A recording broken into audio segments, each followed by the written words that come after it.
And what I want to say is, I agree with you that what matters is rational, justified, or what I call appropriate, future-directed, self-interested concern. But then I say, here's a different question. How do I have to be related to a person in the future for that sort of concern, anticipation to be appropriate? And then I defend, you got to defend this, it's not obvious, I defend your being identical with them.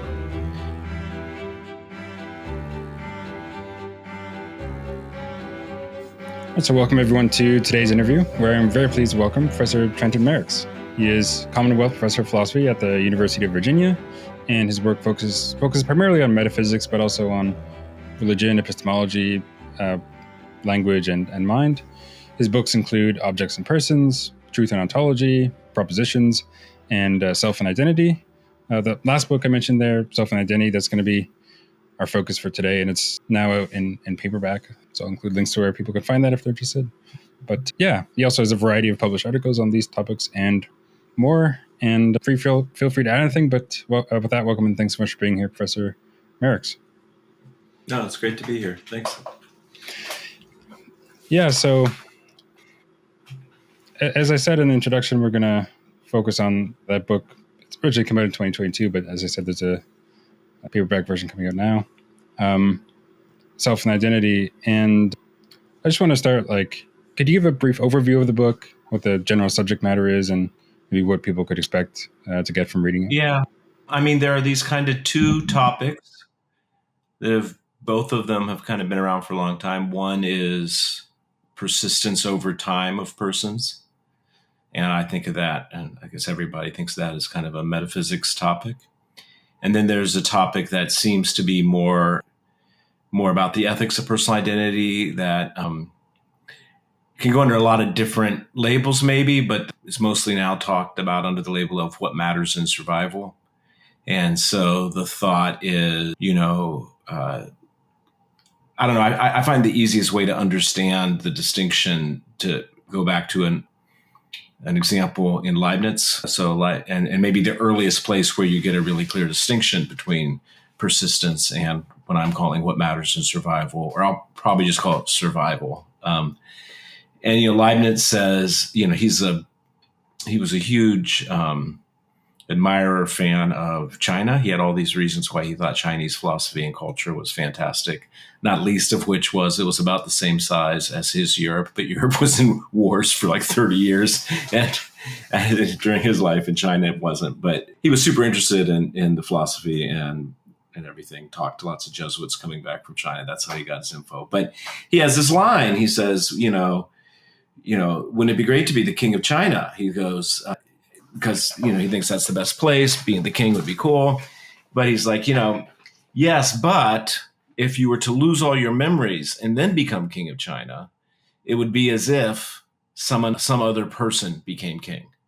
And it's really clear there for Leibniz that it would still be you. He explicitly rejects the psychological criterion of personal identity. He's super clear that it would be you who would become king. But if you became king and lost all your memories, it would be as if someone else became king. And so I think that kind of gets at the distinction. He would put in my terms, Leibniz would say, you would persist to become the king, or the king would be identical with you or the same person as you. But the king, the future king, wouldn't have what matters in survival for you. So that's the kind of early, and but the basic idea is persistence is it the same person? And survival is, should you regard that person as the same person as you in ways that matter? And I think the easiest way to think about it is to think about, suppose somebody tomorrow is going to win the lottery. Is that good for you? Or will that be good for you? Let's pretend winning the lottery is good for somebody. Will that be good for you to win the lottery? And if you say yes, then you think that you'll survive as that person. Here's a very different question. Will that person be you? Will you persist as that person? And then the question that I'm interested in is the relationship between the two. Yeah, very good. That's helpful. So you're thinking about, first of all, just generally persistence conditions or identity conditions for being a person or the same person. But then beyond that, what are the sort of conditions for being the same person in a way that matters or something like that? Yeah, that's right. You could put it that way. Yeah. So sort of on that then, earlier in the book, you distinguish between a sort of what question and a why question. The what question is, what is it for a person at a future time to have at that time what matters in survival for you? Whereas the why question is, in brief, what way of being related to a conscious person at a future time explains why that person will have at that time what matters in survival for you. So I guess this is sort of related to the remarks you just gave, but could you first expand a bit on what these questions are asking and why it's important? Yeah. Yeah, good. So here's what I mean by saying a future person has what matters in survival for me. Or again, as I'm probably going to abbreviate it some as we talk, for me to survive as that person. And so somebody tomorrow, I survive as someone tomorrow if it's appropriate for me to anticipate the experiences they're going to have as if it'll be me that has them, and if it's appropriate for me to have future-directed, self-interested concern for those experiences. Now, what I think is really interesting is, and I think that's really closely related to, and if they have good experiences, that will be good for me. And if they have bad experiences, they will be bad for me.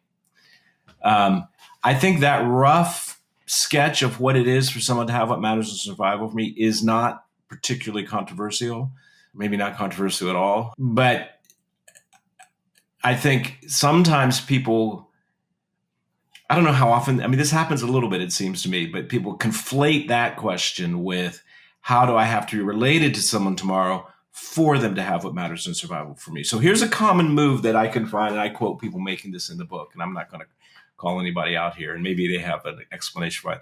But here's a common move. What matters in survival is rational, appropriate, justified, self-interested future concern. Therefore, numerical identity is not what we're talking about.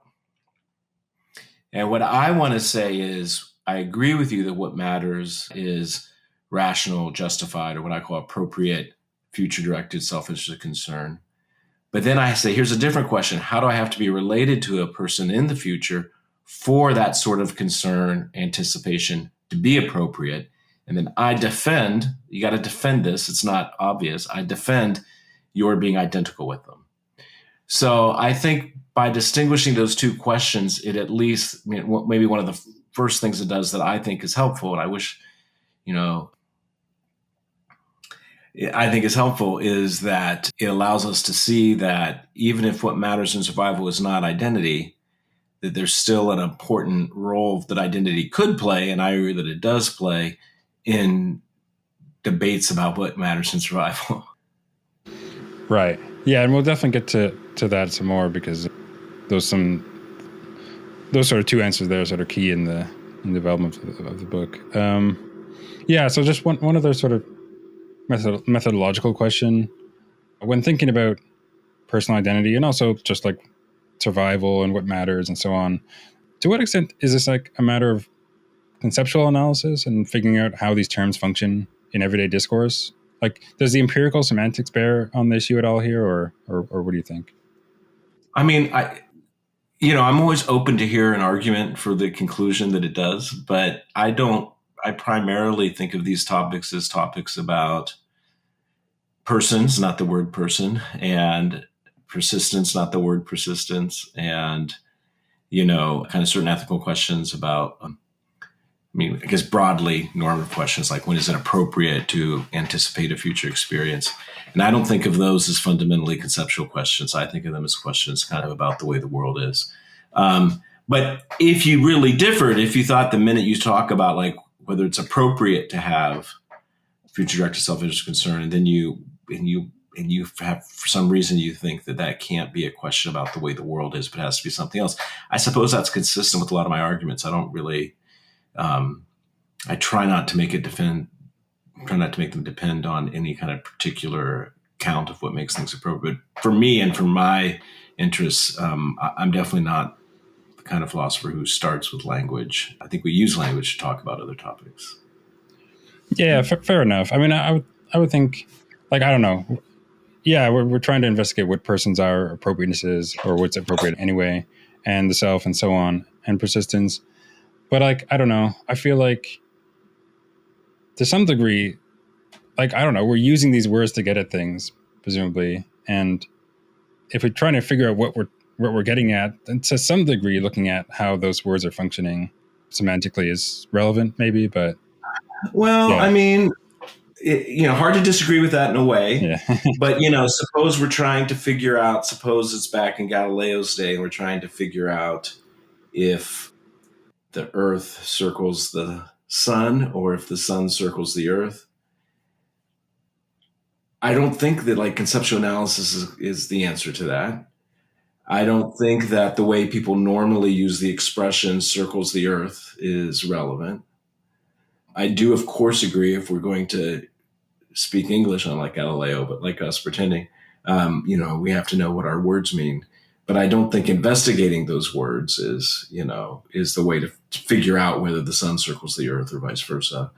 I think if you come up with the view that the sun does not circle the Earth, and you say, "Wow," but everyone says that it does. I'm like, well, then everyone's wrong. I don't think there's some sort of charity principle that makes us have to conclude that, in fact, it's true that the sun circles the Earth. So, I mean, my worry about those very broad, the argument you gave, the kind of argument you gestured at is I think pretty common. But my worry about that kind of argument is, it's just, it's cheating to apply it to metaphysics and not to science, but most people don't want to apply it to science. So I think they shouldn't apply it to metaphysics. And then you say, yeah, but here's the difference. It's empirical. Well, how is that different?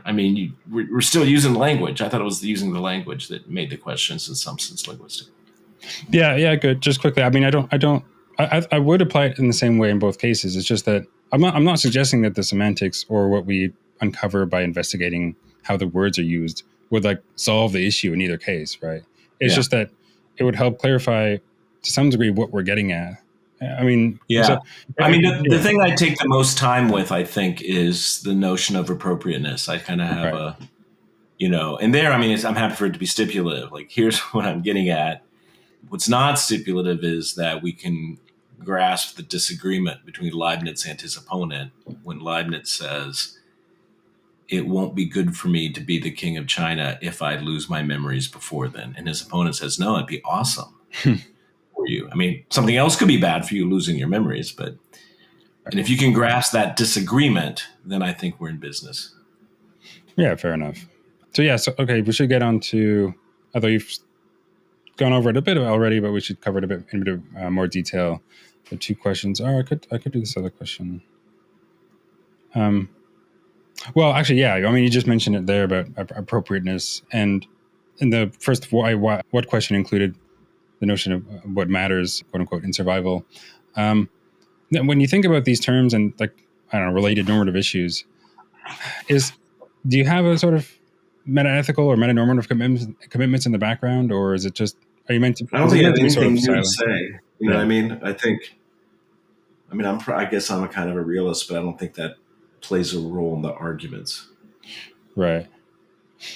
Yeah, I don't know. I think that's a great question. Maybe it does. Maybe you can deduce realism from the arguments I defend. I would think that is an excellent argument for realism. So, fair enough. I was thinking you might say so long as we're sort of on the same page about the plausibility of these sorts of normative questions and claims, then the further sort of background meta-ethical or meta-normative commitments don't really bear on the theorizing here, but maybe it's relevant. I don't know. Maybe there's certain consequences. Yeah, I don't know. Yeah. Okay, fair enough. And then, so for the what question you said already, but I'll say what you wrote in the book again, just so you could expand on it. You say that roughly that a person at a future time has what matters in survival for you if it's appropriate for you to first personally anticipate their experiences, and if those experiences will be good or bad, have sort of future-directed, self-interested concern for them. So could you expand on this? And you said it's mostly uncontroversial, but maybe contrast it with other potential views to this question.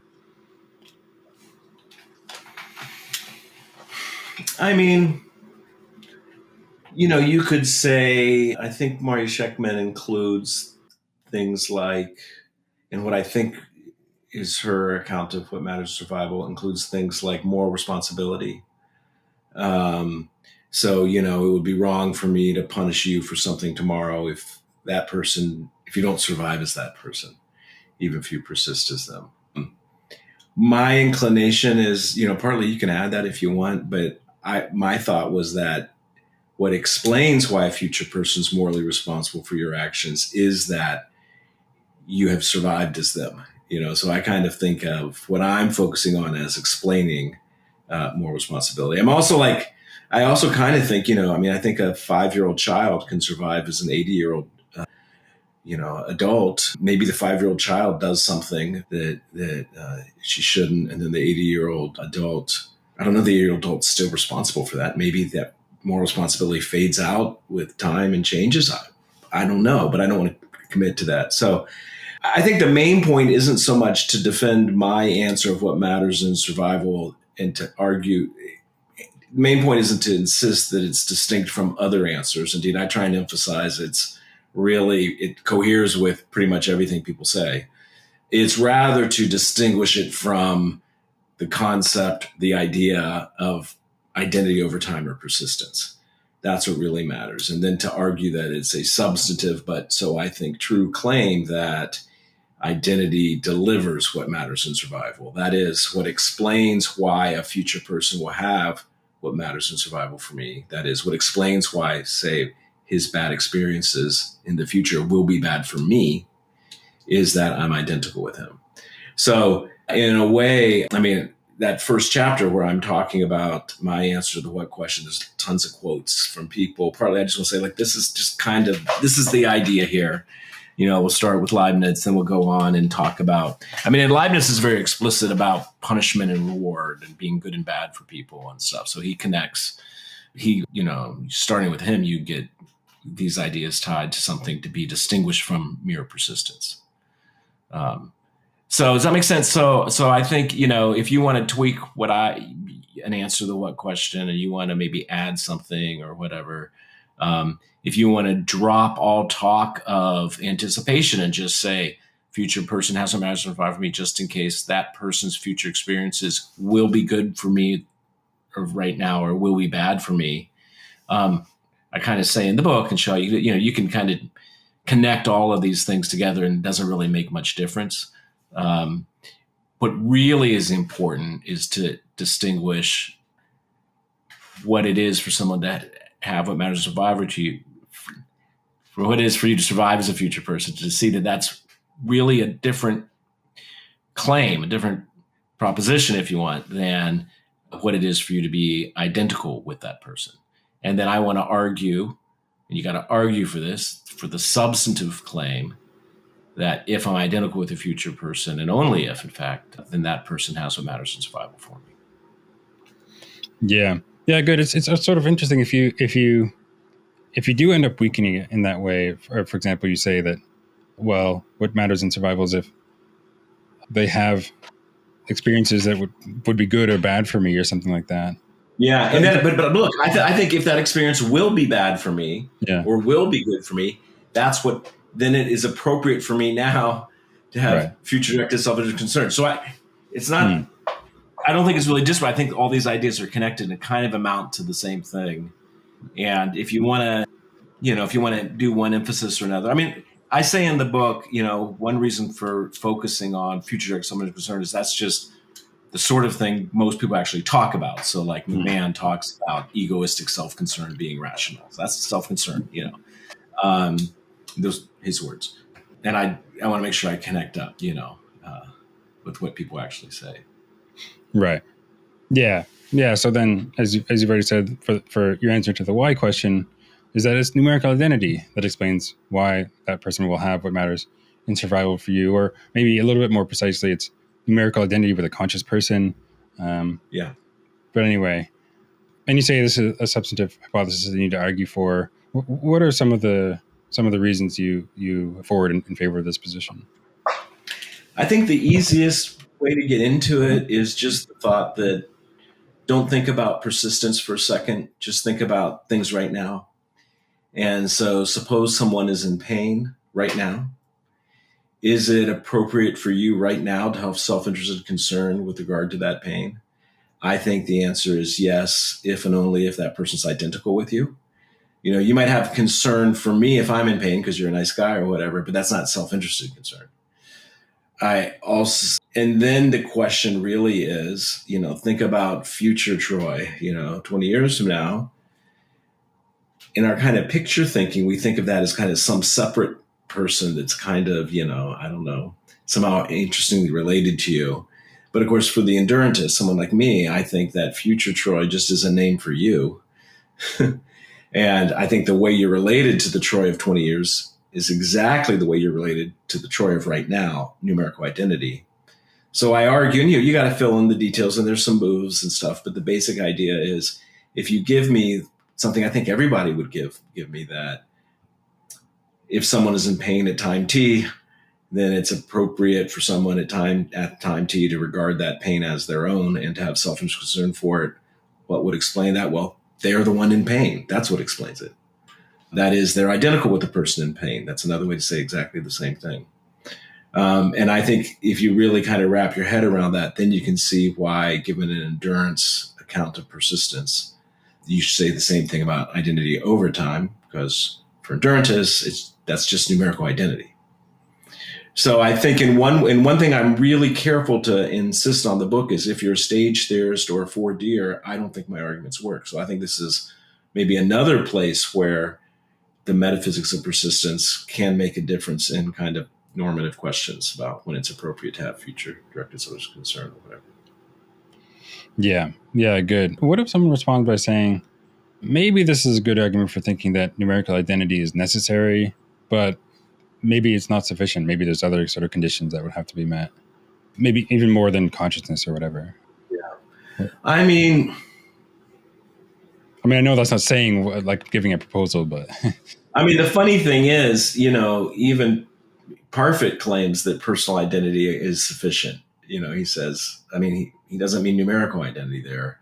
But, so the claim, of course, Leibniz would deny it. Leibniz denies it. Leibniz thinks, no, you got to have personal identity plus memory. So kind of psychological connectedness. And I think my answer really, I think this is fantastic. You might not like it at all. But my answer is, look, suppose that someone numerically identical with you right now is in tremendous pain. Is that sufficient for you to be concerned about that pain and think of it as your own?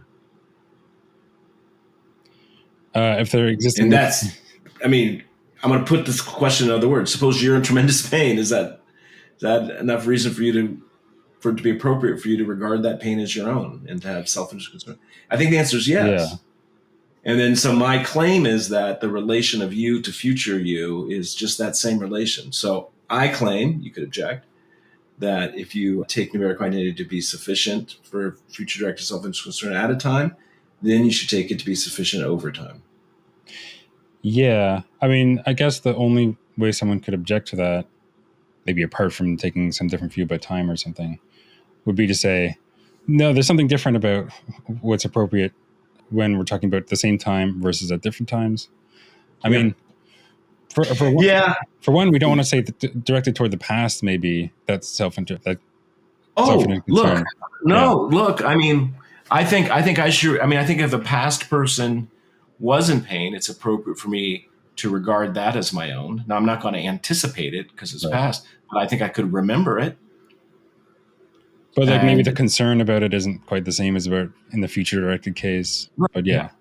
But I could remember it. I could, if it was a bad action that a person in the past did, I could regret it, in a way that wouldn't be appropriate for me to regret a past action performed by someone not identical with me. So I don't talk much about this in the book at all. In fact, I think there's just one footnote, but I do agree with, I do agree that identity not only undergirds special attitude toward future experiences, but also toward past ones. But because I think it's not appropriate to anticipate a past action, it's going to be something else, like appropriate to remember it. Hmm. Right. And I'm also a little bit, that's my main answer. Maybe a secondary one is I'm, entering into a topic that's already there. And that topic is already framed in terms of survival looking forward. Leibniz doesn't say what if some past experience, but I think he would say it would be inappropriate for him to remember regardless as past actions that he can no longer remember. Right. Yeah. Okay. And then one other sort of potential objection that you consider, I mean, you consider a few, but one other that you consider that I wanted to cover here was that, well, what about cases where like you're permanently comatose or otherwise like persist without consciousness? In those cases, is it not still appropriate, or may it not be still appropriate to have future self-directed concern?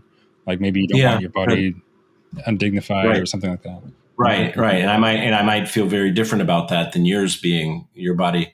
I don't know, like Achilles drags his enemy's body behind the chariot. If we're going to like Troy's body behind the chariot, or comatose Troy, I'm like, boy, that's terrible. Comatose me, I'm like, no, I feel violated. Yeah. So I'll give you an official, careful answer, and then back up and maybe talk about something a little kind of more big picture. The official answer is my answer to the what question is for it to be appropriate for you to anticipate the experiences. And by that, I'm explicit that I mean conscious experiences of a future person. So, but you can't have self-interested concern with regard to things other than conscious experiences. Just like your example, if you're comatose, if you're in a permanent coma and they violate your body somehow, you might regard that right now as something that would be bad for you. And I agree with that. Okay, so what's the difference? Why does consciousness matter here if it's not in terms of undergirding first personal self-concern? Because that's identity does that by itself. I think my own view is that maybe I actually think this is a much more difficult question than you think it is, maybe. But I think my main view is, look, if you told me I was going to die tomorrow, I'd feel pretty bad. If you told me I was going to enter a permanent coma for the next 20 years and then die, I was going to enter the coma tomorrow, I would feel pretty bad. I feel like in a way, those things are for practical purposes kind of equivalent to me. Not 100% because I could be violated in a way, but pretty much. And so you still have no experiences, right? Right.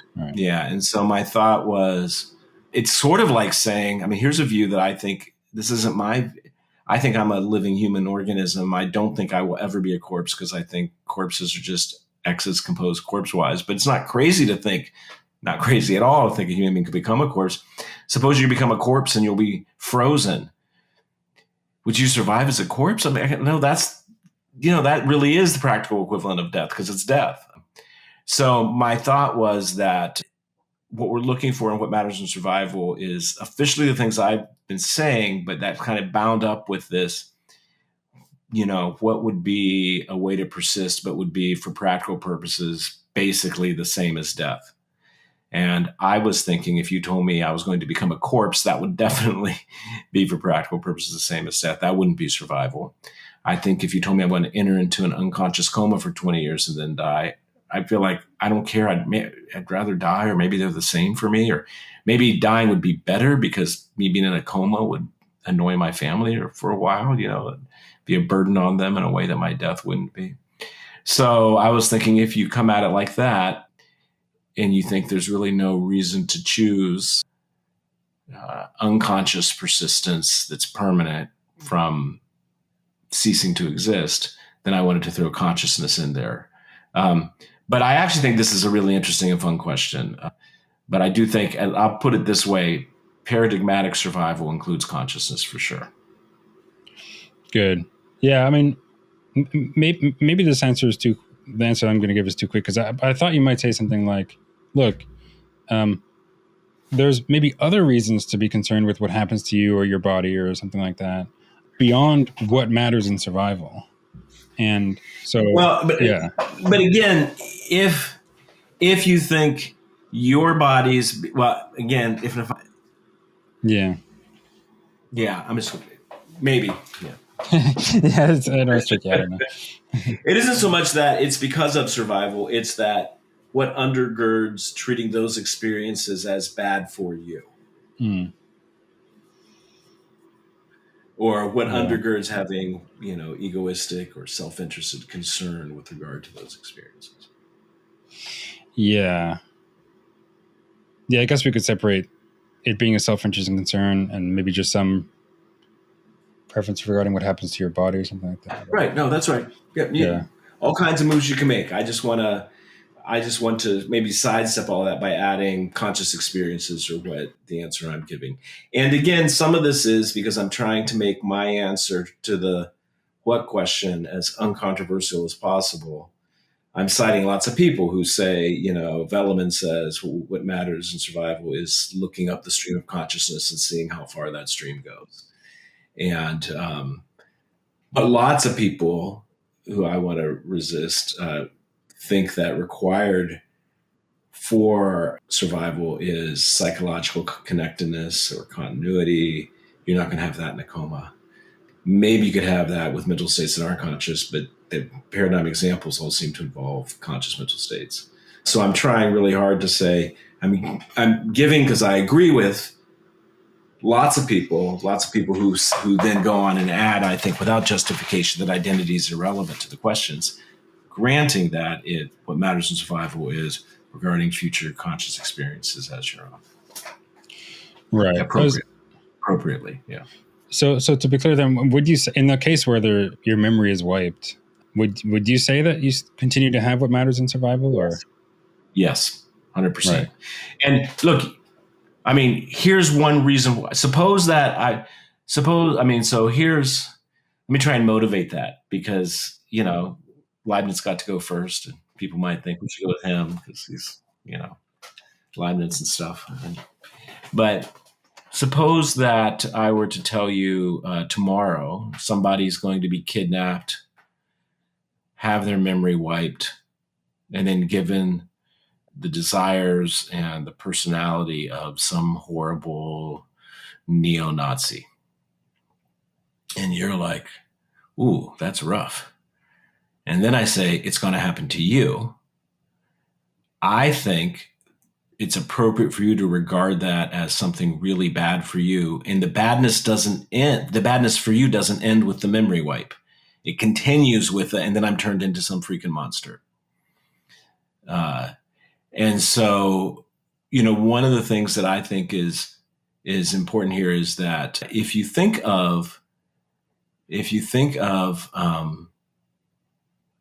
losing what matters in survival as the practical equivalent of death, a really interesting question is to ask, so would you regard, kind of from your own self-interest, you're losing your memory and then being turned into a Nazi somehow as equivalent to your just dying?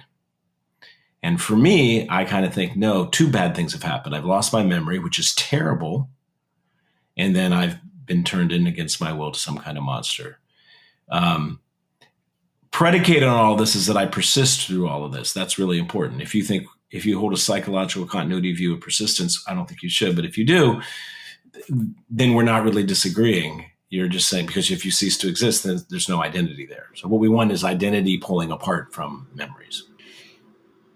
Right. Fair enough. What if someone were to say something like, I don't really share that intuition. Maybe this would be more like the case where, my corpse becomes a brain-eating zombie. Sure. You could do that. Yeah. You could do that. That's fine. I can just give you other examples, but maybe, you can always deny a premise. I guess maybe here's another thing, and maybe this is really important. I don't remember anything from when I was 3 years old, and I'm a parent, my kids are grown, but I remember looking at, say, one of my children when she was a toddler and thinking, boy, I hope she grows up to be an amazing person and have a great life. And I thought, I wanted that for her. I didn't want it in the way I'd wanted it, like as if her body were taken over by a zombie that then had a great life, and you could say that those thoughts are inappropriate or mistaken or confused, but I don't think they're confused.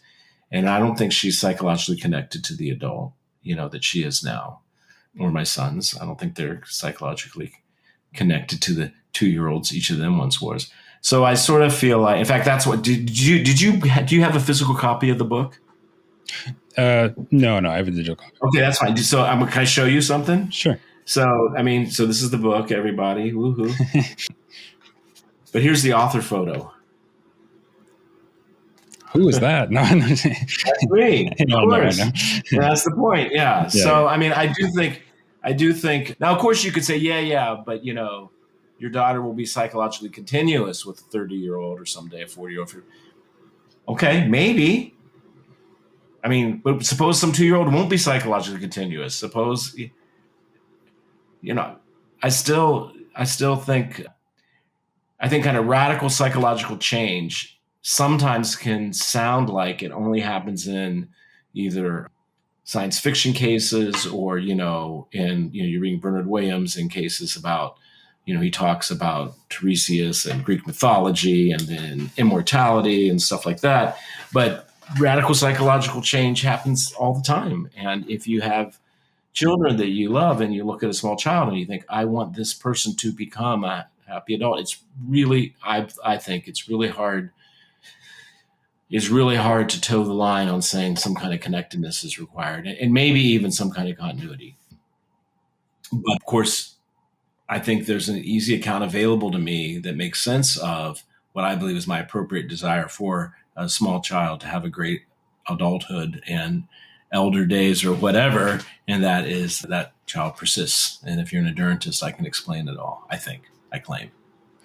Right. Yeah, fair enough. And then psychological continuity views also bring along other sorts of puzzles too, like potential vagueness concerns. Like, what about the case where you're comatose for a period, and do you survive that, or are you still you in the comatose state? What if you're a little bit different psychologically when you come out?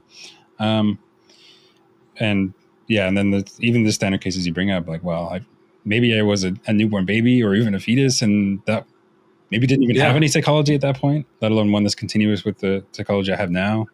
Yeah. Is it not me? And these are good points to bring up. Maybe someone could develop a more complex psychology-based view to accommodate them, but anyway, it's and I kind of think, I gave you that one example. What if you're a kidnapped? Wouldn't you think that'd be bad for you?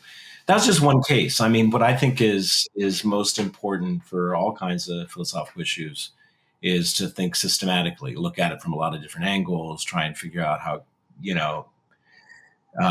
and so I gave you one case. There's a lot in the book. And so I'm trying to do something systematic here. And I think that's really the best answer to any of those kinds of questions. You know what I mean? And I think it hangs together okay. Yeah, good. So that makes sense. I did want to ask a question about numerical identity here. In particular, there's certain puzzles that come up with numerical identity, especially if you're an endurantist and you think that you're numerically identical to yourself over time. Does this require violating the indiscernibility of identicals? Because maybe you had different properties when you were, say, 10 years old versus now. So how could you be identical? How would you approach that, or what do you think? Yeah, so I think if eternalism were true, if past, present, and future all existed, all coexisted. I want to say all exist right now, but that can't. But if it's true sitting here that, and if, baby Trenton is back there kind of waving at us, and I look, I'm like, wow, he's under 3 feet tall. I'm over 3, then there would be a real problem with endurance. I kind of take that to be an argument against eternalism about time, though. So I don't think there's a problem with change over time if you reject eternalism. It's kind of like saying, kind of think about possible worlds, so suppose, David Lewis's view on possible worlds, suppose that when I say things like possibly Troy is 8 feet tall, there's an 8 feet tall person in some other region of space-time. Of course, you're not identical with him.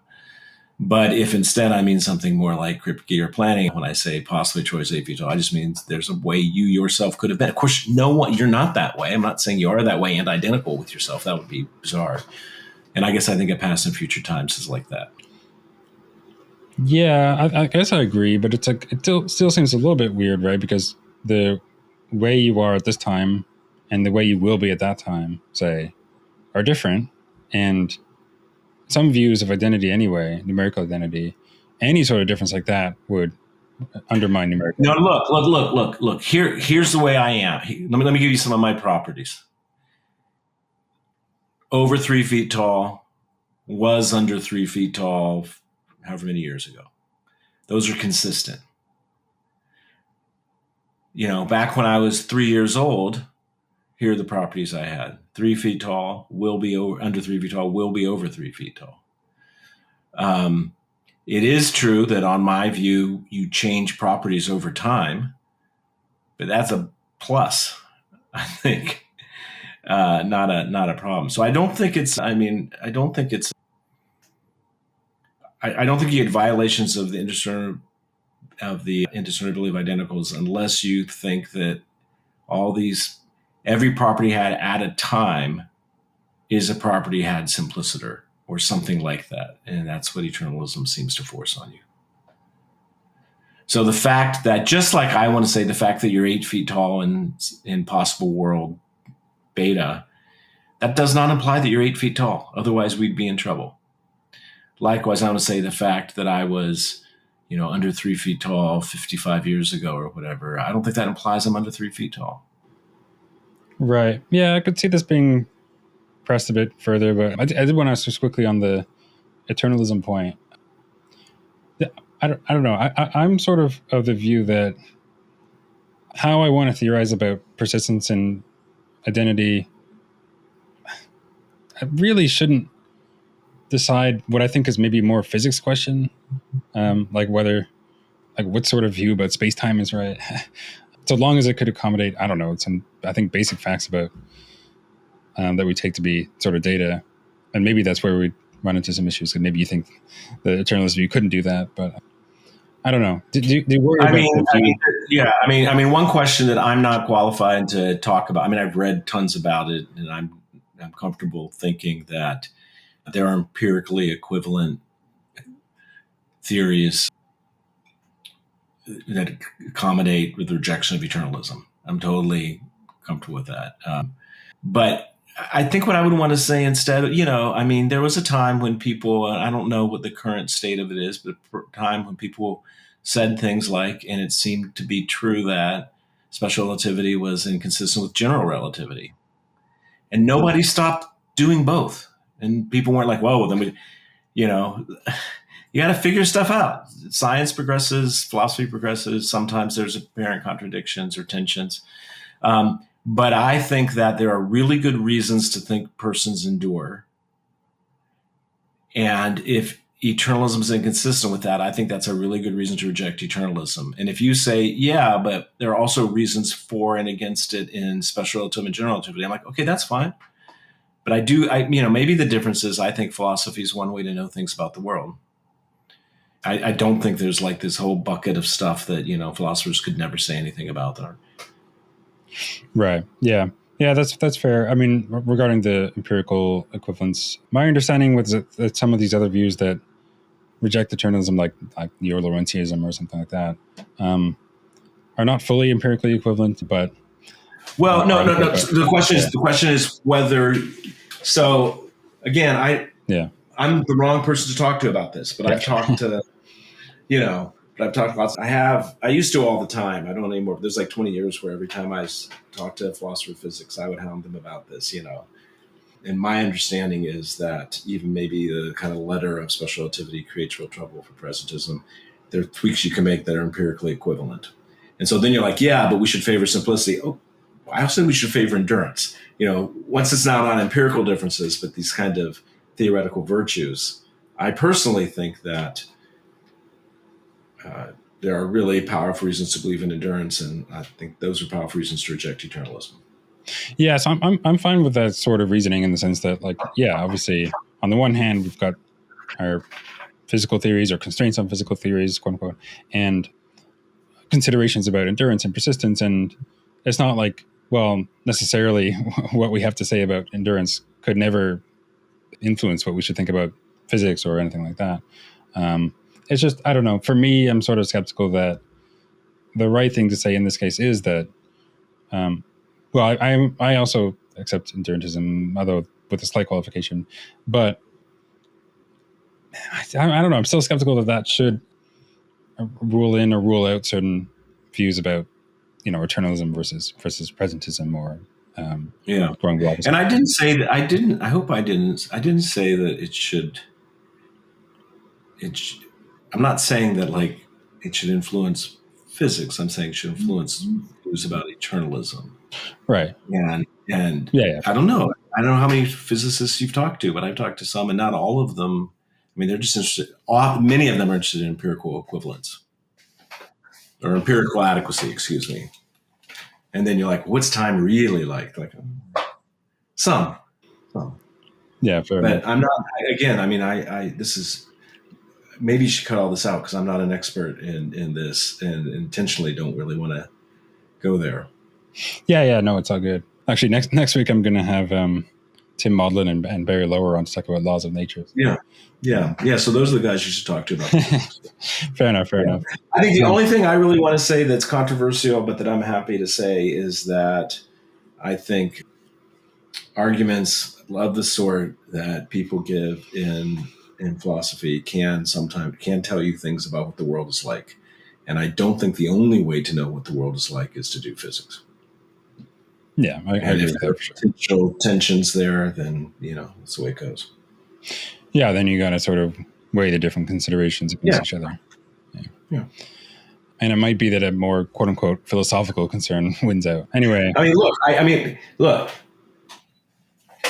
I believe in endurance because of really kind of fundamental things. It's not like it's a super theoretical commitment. I mean, I think I have some intrinsic properties. I think like conscious mental states, those take time. I don't know how to make sense of that on stage view or endurance. I mean, it's pretty close for me. It's pretty close to the center of stuff I'm most sure of.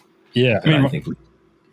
I totally agree. I mean, when I think, in a sense, this is me, not just like some tiny part of me, right?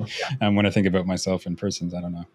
And I think that, heavily counts against a kind of preterist view.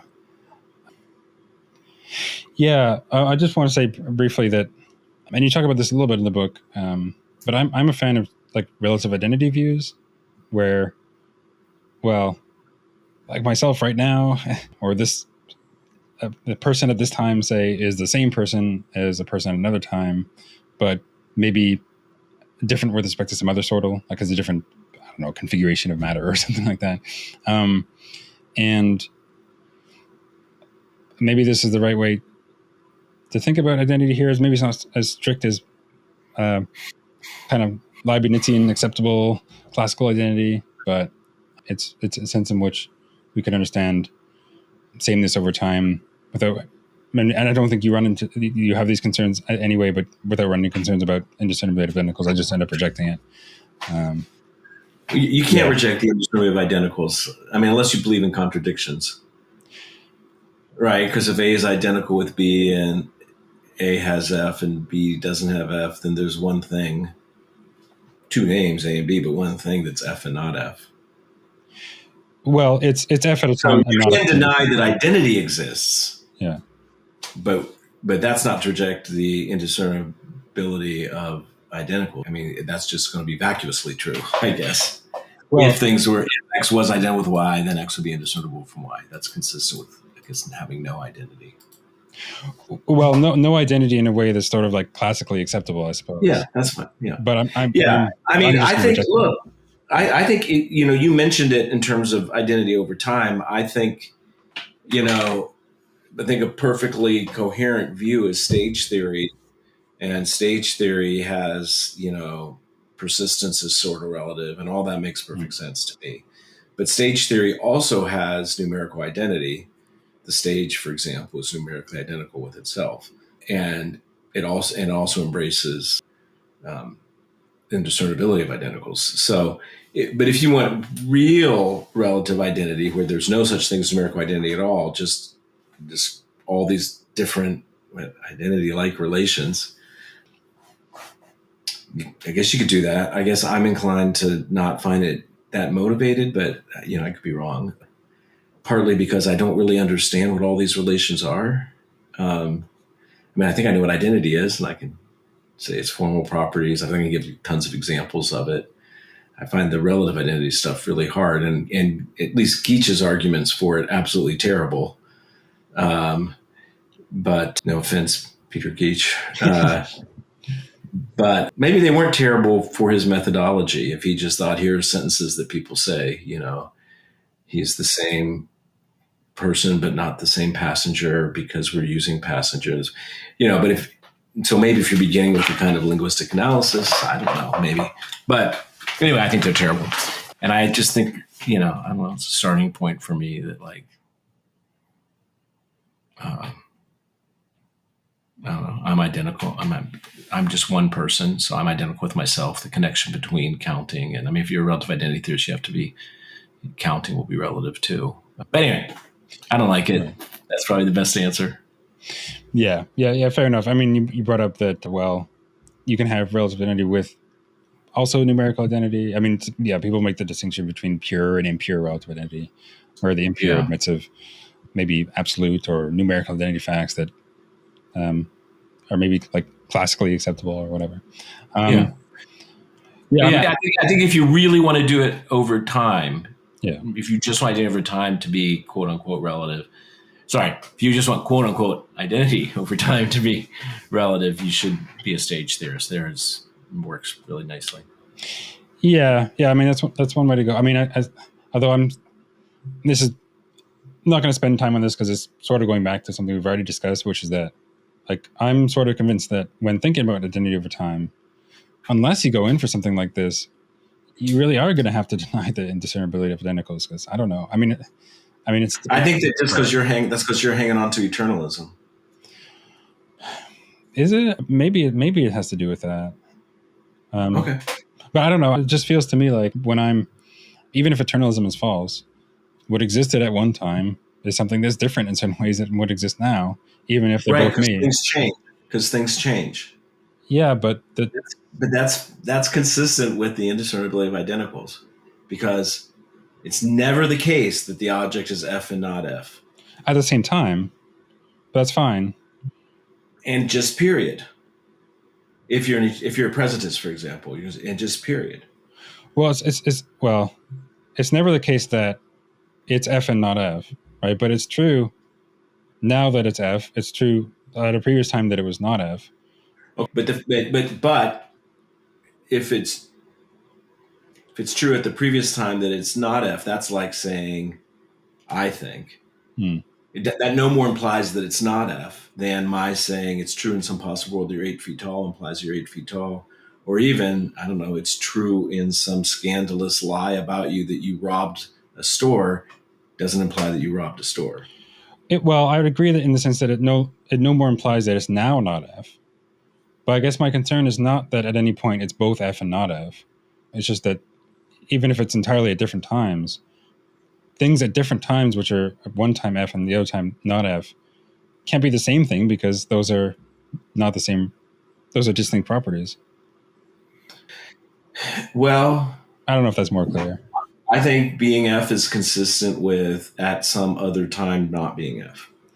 Yeah, but that to me sounds like a temporally indexed approach to the properties here.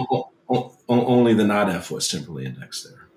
True. You could just temporally index all the ones apart from the ones now, but you're leaving things out. So suppose you say, I was a child. I don't think about it. Suppose somebody's walking across the room and you say, and it takes them an hour, and at each minute you say, at T1 they're here, at T2 they're here, at T3 they're here, at T3. And you're a presentist, you're going to think, well, you've left something out. If, say, it's within that hour, I want to know, okay, I understand all that, but what I want to know is where in the room are they? That's an extra claim. Yeah.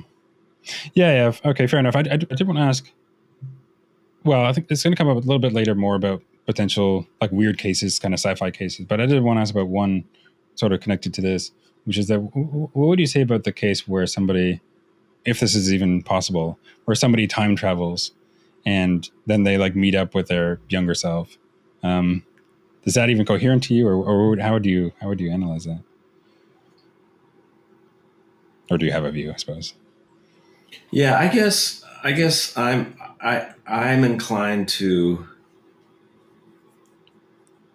I mean, we all agree that you can't time travel and kill your grandfather, right? Right. Before your parent was conceived. Do you agree with that? That's impossible? Well, I'm not going to bring up, it's a sort of Lewisian point that depends on what sort of abilities we're talking about, yada, yada, yada. But in a sense, obviously it's not going to happen anyway, that given that you survived to. Okay. Yeah. Well, say whatever you want to say about that. Yeah. I'm inclined to say that you're not going to go back and meet up with your past self. Because, then it looks like, then you have choices. If you do, and suppose your past self is, a child, so past self is a child, you're a non-child. The only way you get out of a contradiction there, I think, is by relativizing being a child to a region of space. So I guess I want to say, so that won't happen either. Just like you won't go back and kill your grandfather. I mean, why are certain things ruled out on time travel? Because they lead to contradictions, or they lead to things that seem demonstrably impossible, like killing your ancestors before you were ever conceived, or before you're killing your grandfather before your parents conceived, or kill yourself even. You can just make it more. Yeah, right. All of that, and then so I don't know that endurance adds any. It's just endurantists will just say put some things on that list that other people might not, but we're all familiar that things have to go on the list. And the question is, given the other views you have, which sorts of things end up being contradictory and need to go on the list? And I would say, meeting up with your former self would be one of them. So would that, even if you don't meet up with him, would it be enough to generate the contradiction that you sort of coexist with him? Like you just exist at the same time? I think, and you have different properties from them. Yeah. And those properties are intrinsic. Yeah. Yeah. Then I think you would probably get a contradiction there. So it won't happen. Yeah. I'm not going to press that, but I don't know. I just find that kind of interesting because I find it intuitive that all seems possible to me. I think that's fine. Yeah. I think that's fine. But, the question is, I want to say, let's be systematic. Are there reasons to think it's not possible? And if you're an endurantist, there are really good reasons to think it's not possible.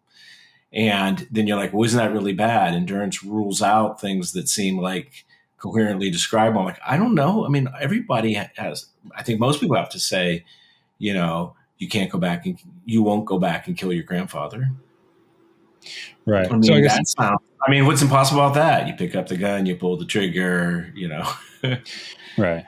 Yeah. I mean, I'm going to say that if we're holding fixed facts about what actually happened in the history, then you can't do something which contradicts that history and so on. But maybe you want to say something similar here about given facts about endurance and so on, that you can't coexist with a person with different properties. That's also you. Yeah, I guess that's fine. I'm fine. I find, I guess, with the general approach, right? Obviously, maybe it's some cost if we have to say that this sort of time travel I think is that's impossible. fine. I think the only thing I want to say is if you reject endurance for this reason, yeah, I will take your reasoning much more seriously if you tell me what your view of persistence is in its place and convince me that view doesn't have its own even worse consequences.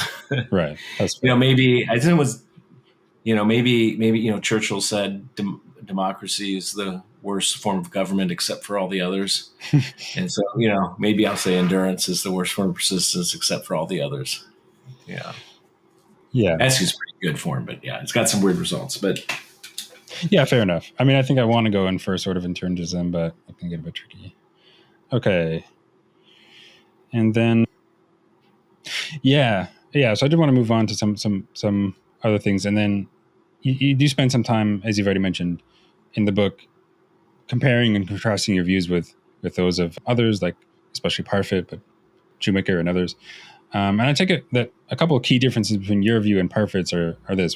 First, Parfit does not think that numerical identity is sufficient for what matters in survival. I think you already mentioned that. And second, but it's weird. He does think personal identity over time is sufficient. Right. Yeah. Right. But not numerical identity. He doesn't really, he is, shall we say, forthcoming on the metaphysics of persistence. That is, whether he's an endurantist or a temple parts guy.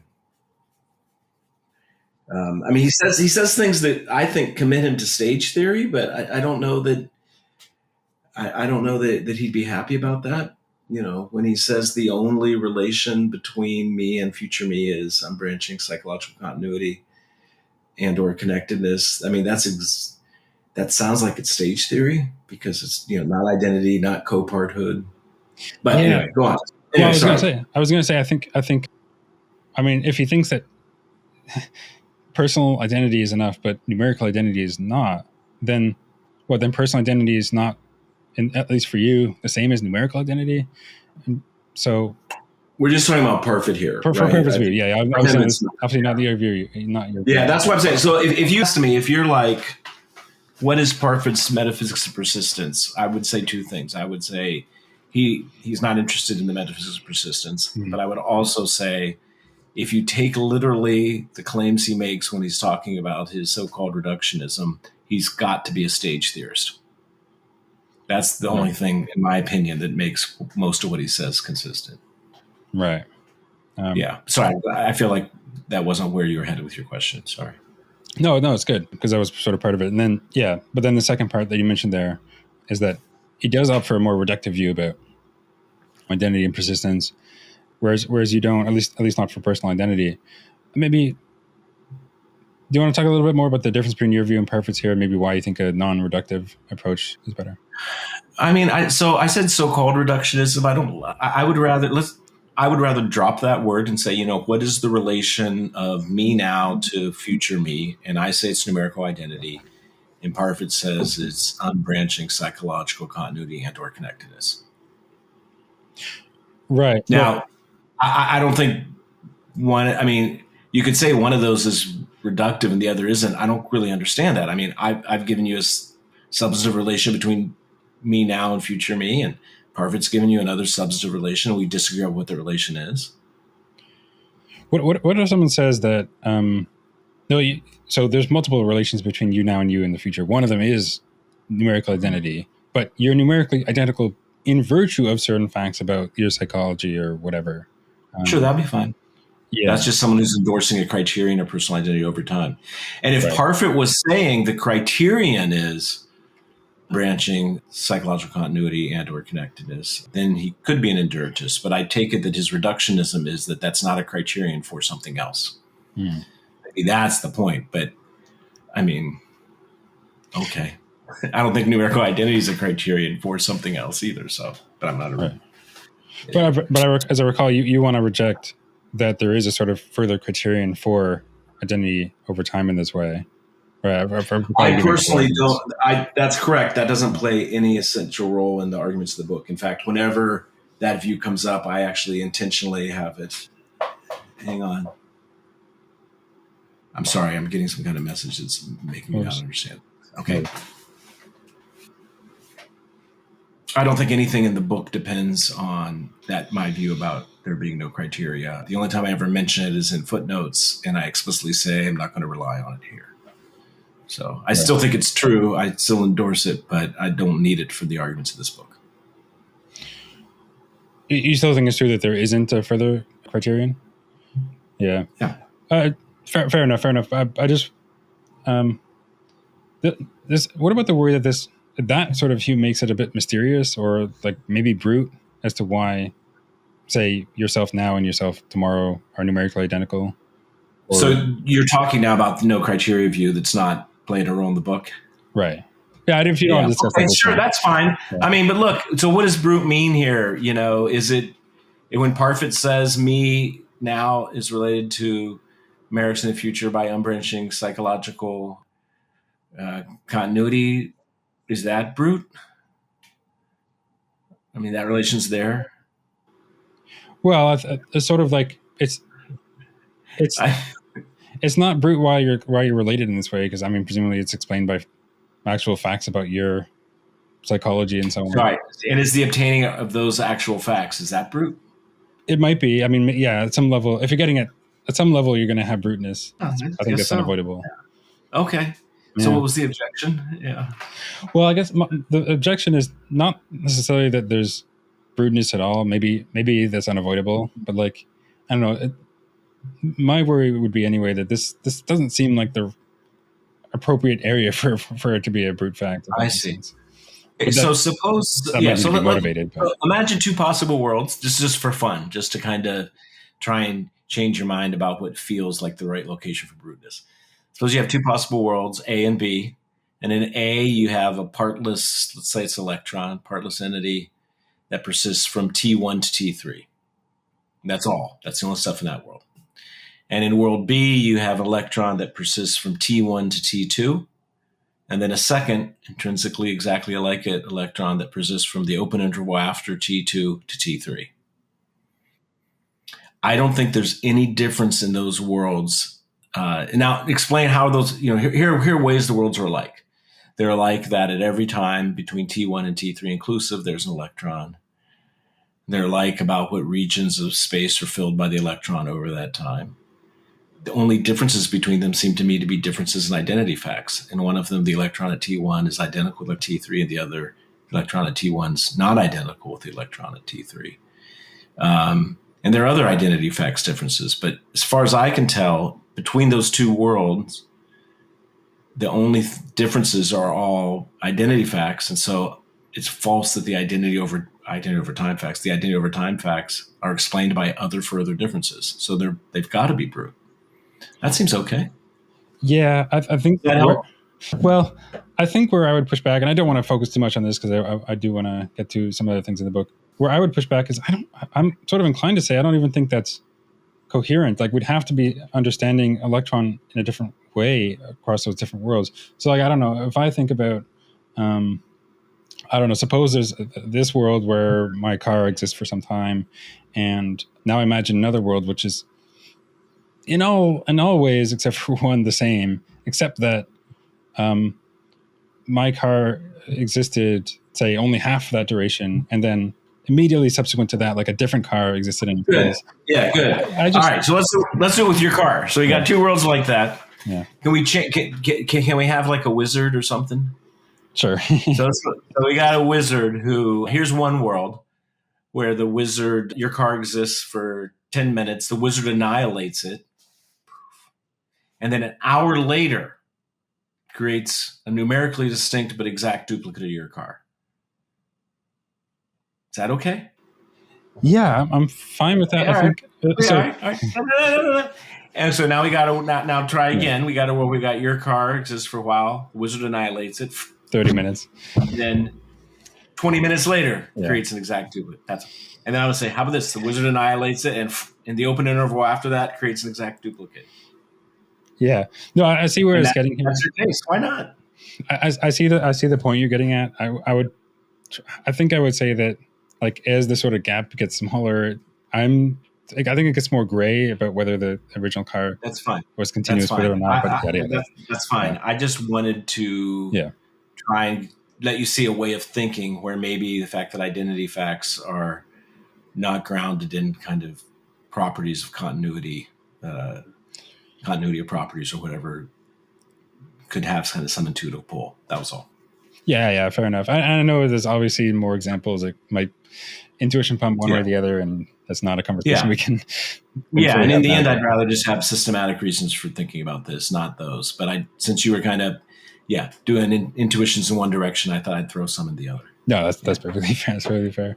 I did already mention that I was going to bring up some of the more sci-fi type cases, and you mentioned it a little bit. I mean, obviously, you mentioned Parfit's view has a constraint about non-branching, but yeah. Anyway, regarding like fission and fusion cases, like I don't know, like for the audience, we're imagining cases where somebody spontaneously like splits into two copies of themselves, or where you had like two like clones that merged into one in the case of fusion. And you can also imagine that it's more than two, or so like one splits into 1,000. These sorts of, I think, conceivable scenarios bring up interesting questions regarding identity and persistence.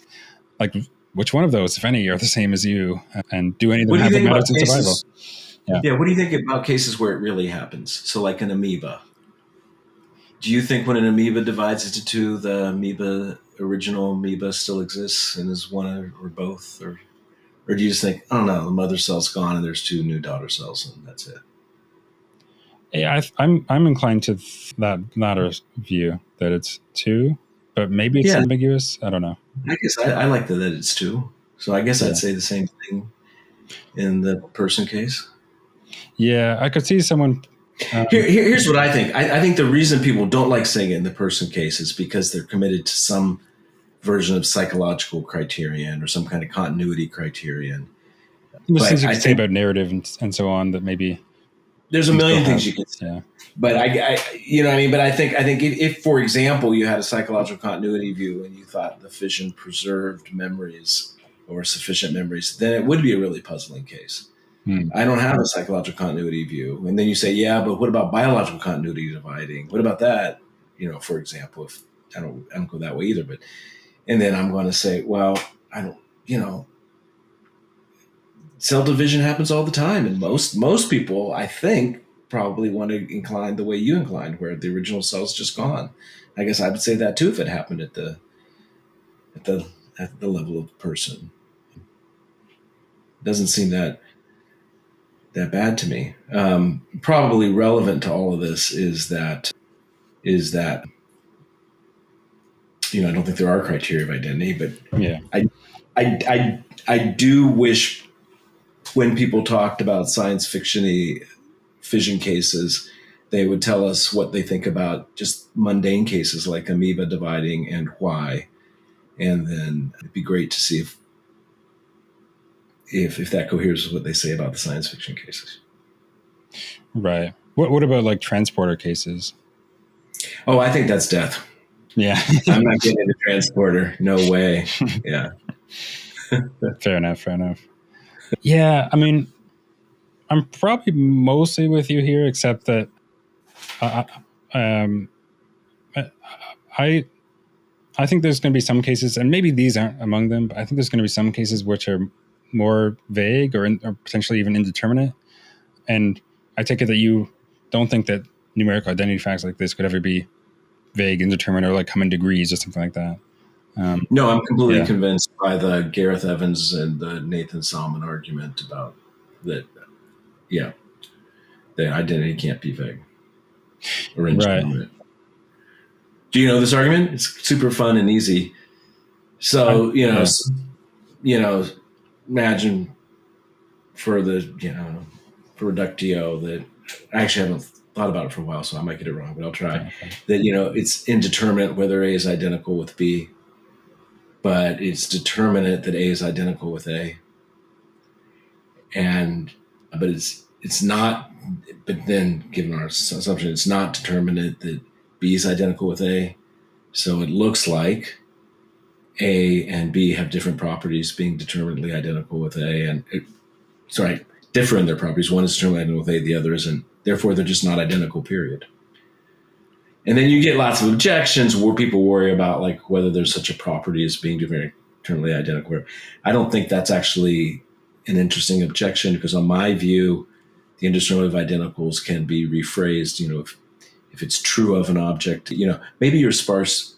Maybe you have a sparse theory of properties, and you think the only properties are those required by fundamental physics and logic or whatever. You have some sparse theory. I still think if you know that John is an NBA player and Mr. Smith is not an NBA player and has never even touched a basketball, you just know John's not identical with Mr. Smith. You don't have to worry about whether there's a property being extracted there or anything. Anyway, I think identity can't be indeterminate or vague. Yeah, fair enough. I mean, I would. Parker agrees. Weirdly, he has a footnote where he's, okay, yeah.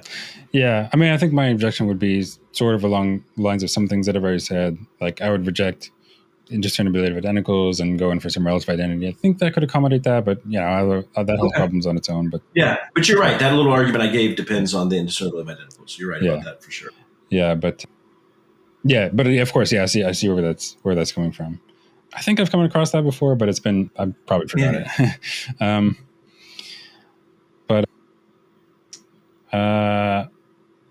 I don't know, maybe we've covered that enough. Do you want me to go over the little argument I gave for thinking that numeric identity can be vague? Or, I mean, if you want, my main answer is going to be vagueness is really complicated, and everything you say is weird. But even on your little continuum, I think higher order vagueness raises a fun question, like when's You start making all these changes. So when does it cease being just non-vague? I think I'd take a boundaryless. I don't think there's higher order determinacy in most cases anyway. But yeah, maybe we don't need to make this too much about vagueness. Yeah, I think that's not really about the book. So fair enough. And we've already been going for over an hour 15, so we probably should cover the other things. Let's see. Yeah, so you also cover other accounts of self, such as like narrative accounts. So roughly on narrative accounts, what a self is constituted by some narrative or story that someone constructs or like plays out, something like that anyway. Obviously there's different views, but can you talk a bit more about narrative views and maybe some of the issues you have with them? What I was really interested in was looking at potential competitors to my answer to the why question. Right. And so what way of being related to a future person explains why that person has what matters in survival for you. And I first wanted to defend my positive answer, numerical identity. And then I wanted to look at a variety of species of what I think will be the far and away most plausible to people competitor to my answer, which is some version of psychological connectedness or continuity. And then there are actual philosophers who defend what I call the same self view, let's just stipulate what I mean by that is you have the same self. Some future person has the same self as you, just in case they have the same central or defining values, desires, and commitments. And some people like Moria Sheckman says what makes a value, desire, or project kind of defining is that it's built into your self-narrative, your story of who you are. So I think of those views as pretty close. My main response to those is going to be the sorts of things we talked about way back at the beginning, that, if I were to discover that someone identical with me, so me, if I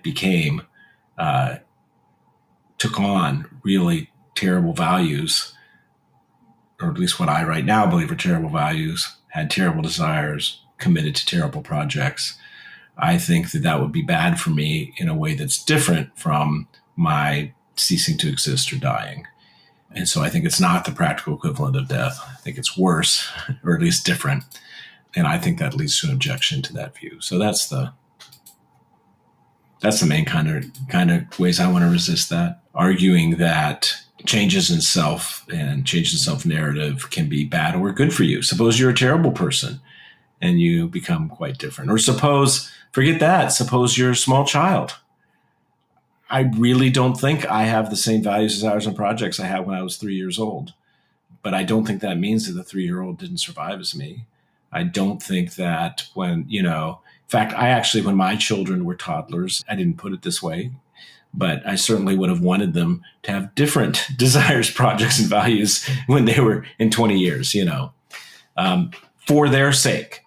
And I feel like the views I'm opposing in that context, I believe I argue for this. I think they have the result that it would be inappropriate for me to desire for my child's sake that she or he have radically different desires and projects when she's an adult as opposed to when they're 3, because it wouldn't be the same person in any of the ways that made any of the practically relevant ways.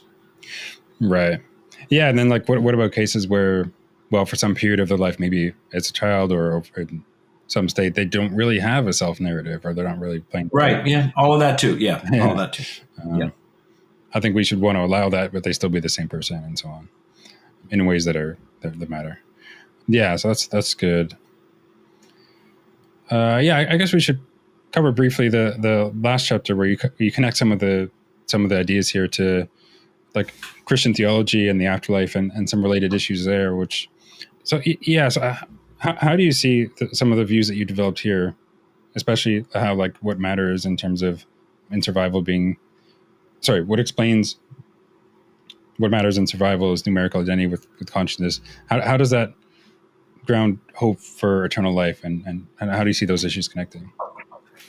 Yeah. So one of the things I wanted to do was I wanted to, after 6 chapters of defending a kind of picture way to think about issues of survival, try and apply it in some context. And I say in the book, I'm going to talk about personal immortality, and in particular kind of personal mortality that involves change over time. And I say, and I think this is right, we've used a lot of science fiction type examples like, Lori Paul and vampires and Derek Parfit and fission. And if you want to think of the immortality like that, you can. It can still be a way to show the difference the view makes. Or if you're more like me, you might just want to think of it as just doing some philosophy of religion. But the main, I guess the most interesting thing that many, I'm sure you'll know this. I don't know who all watches this podcast, this video, but like a lot of people do, there's a really popular objection to immortality, the kind of tedium of immortality objection. And you get it in Bernard Williams and Shelley Kagan's, book on death really, defends this. It's all over the place. It's in, if you haven't seen The Good Place yet, I'm going to give you a spoiler, but that was like years ago, so spoilers should be allowed. But, the main characters, Chidi and Eleanor, they're like, eventually they're just bored with immortality. And so they end it.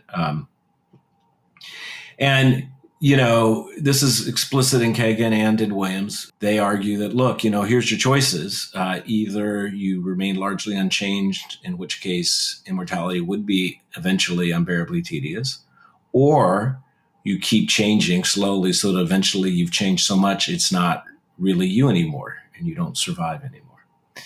And then I want to argue that the views about survival that I've defended allow for survival through any amount of change you want. Partly because what explains why I survive as a future person is by being numerically identical with them. That's transitive for starters. So as long as I survive as someone tomorrow who survives, it's going to follow that I survive as that person all the way at the end.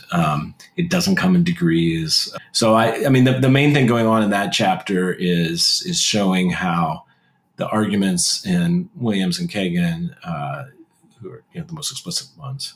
You also get it, I think, in Jeff McMahon, if I remember right. You get it kind of in David Lewis, where he's not really concerned about the tedium of immortality, but sort of the impossibility of it, because it fades out over time, is Methuselah case. I just think all those arguments fail, given what I've said about survival. So that's not maybe a case where I like that, because I feel like I think it's approaching questions about whether survival would eventually have to fade out unless you didn't change at all. I feel like it's addressing it not just with your intuitions, but trying to craft a systematic account and then applying it. Yeah, no, that's good. I think that issue came up when I had John Martin Fisher on. We talked about that a little bit, and maybe also with Benjamin Mitchell Yellen. But yeah, it's an interesting one about. Just like it's lots of places. Yeah. Good. And then I do want to connect this to. Well, in the book, you remain kind of non-committal regarding the soul and soul views. And if I recall from elsewhere, you don't believe in souls, or at least you're. I don't believe in souls, where soul means non-physical mental object. Yeah. Right, because we're physical organisms, more or less, bodies. And, well, how do you think that, and I know this is a huge topic that we can't really hope to get much into now, but how do you think that squares with views about, say, a Christian afterlife? Yeah, I'm a resurrection of the body guy. So I actually think you get this in the creeds, into the Nicene and Apostles' Creed, for example, that resurrection of the body and hope for eternal life are, I think, treated like two sides of the same coin. If you're a body, that makes perfect sense. If you're a soul, that's a bizarre thing to say. So that's a very short answer to something I've defended elsewhere in longer. But I think if you're in a religion that says resurrection of the body is importantly related to eternal life, you're good to go if you think you're a body. Yeah, I guess maybe your views are a little somewhat similar to Peter Van Inwagen's about bodily resurrection. I mean, Peter has a body snatching component that I don't endorse. But yeah, I mean, presumably any, I mean, I think this is true for Christianity, Islam, and Orthodox Judaism, that they're all committed to resurrection of the body. And that should be good news to someone who's a physicalist. And I mean, some people think we get a brand new body or a better body or something like that. I don't think that's the doctrine. Right. And I think that, you know, I could talk about this for a long time, but I think the best evidence is all the wacky things people said, especially in the Middle Ages, to try and make sense of how it could be the same body. So you get get all the pieces and reassemble them. Why are people saying that? Well, because they think it must be the same body or the loose bone or whatever. So, yeah. Right. Or one quick puzzle for this. I mean, someone could worry that, wait, you don't think that we survive the transporter case, but maybe we do. In some sense, we do survive the resurrection. Oh, I see. Yeah. So I was thinking, here's how transporter goes. Yeah. You know, they take a blueprint of your body, they annihilate you, then they go and assemble some stuff, and there's no other untold secrets there. Right. If you're like, God's going to transport you, and how does that work? Is there a blueprint? No. God's going to annihilate you and then recreate you yourself over here. I'm like, okay, I'll get on board with that. That's not how I was understanding transporter. Right. I was doing the Star Trek version of teletransportation. Is the relevant difference that is different material that's making you up? The relevant difference is that I don't think assembling different material to my blueprint is sufficient to make it me. But if it's the same material and it's just God doing it, then it's not even causally sufficient because of worries about duplication. Right. Yeah. The case like where, it malfunctioned. It didn't delete you in the first place. Yes. There's a whole Star Trek The Next Generation episode about this. Yeah. Where Riker teletransported up, but the beam also bounced off the atmosphere. So now there's him on the... I could see someone trying to press it. Well, what if God did something weird like that? Like, anyway. Good. Well, here's what God can't do: create two of me. You know, so whatever the mechanism is that I get created by, and of course, I don't believe in criteria. So I think here's the mechanism: create me. Yeah. Yeah, you don't have to like it, but I think you can defend it I think there's fun ways to defend it. And I would recommend my paper, How to Live Forever Without Saving Your Soul, where I try and give an account of this. Yeah, fair enough. I guess sort of just one thing importantly about this last chapter, though, is obviously, you know, you develop these views about identity and what matters and so on, but that you don't have to be committed to the theological commitments in the last chapter to accept that. Of course, an atheist or agnostic can accept all that, or someone. 100%. Yeah. Just like you don't have to, you know. Yeah, I was just saying, you don't have to believe in vampires to benefit from Laurie's examples or whatever. Yeah. Right. Fair enough. Yeah, I think I'll end there, but I do typically end with a kind of more general metaphilosophical question. So what do you think is the value of philosophy? Like, maybe why is philosophy worth doing for you or for society more generally? I think there's a lot of different answers I could give, you know, but I think maybe just because of what we've just been talking about, I think people do philosophy all the time. That is, people form views about, you know, whether immortality would be desirable, or they form views about the nature of the self, or they form views about how they should think about, you know, the child they have as an adult. I mean, I think these kind of personal identity questions I think people are thinking about these topics all the time. And so I think, you know, what philosophy focus on these topics does is it's just maybe a more rigorous, more interactive with other people and other views version of what people are doing already. So if you're going to think about topics, it's better to think about them well in conversation with people who have things to add or maybe objections. So I guess, especially for the stuff we've been talking about today, I think the importance of philosophy is I hesitate to use this word, but it's a kind of expertise on topics that people already have thoughts about. I mean, and certainly, and so I do believe that kind of thinking systematically in conversation with other people, both who agree with you and disagree with you, is helpful on the road to getting things right, or at least to getting things more reasonable. And so, if you think right and reasonable is better than wrong and unreasonable, that's why I think it matters. Good. Yeah, I like that answer. It's like, philosophers think about issues that, at least some of which, people are going to think about anyway. So might as well think about them well. Yeah, that's kind of what I think. I think for this topic, for sure. Yeah. No, but great. I mean, that's I'll end there. But it's been really great having you, Professor Merricks, and thanks so much for coming on and writing this book, taking my questions, and giving your answers. It's been great conversation. It was great to talk to you. Nice to meet you. All right. Bye-bye.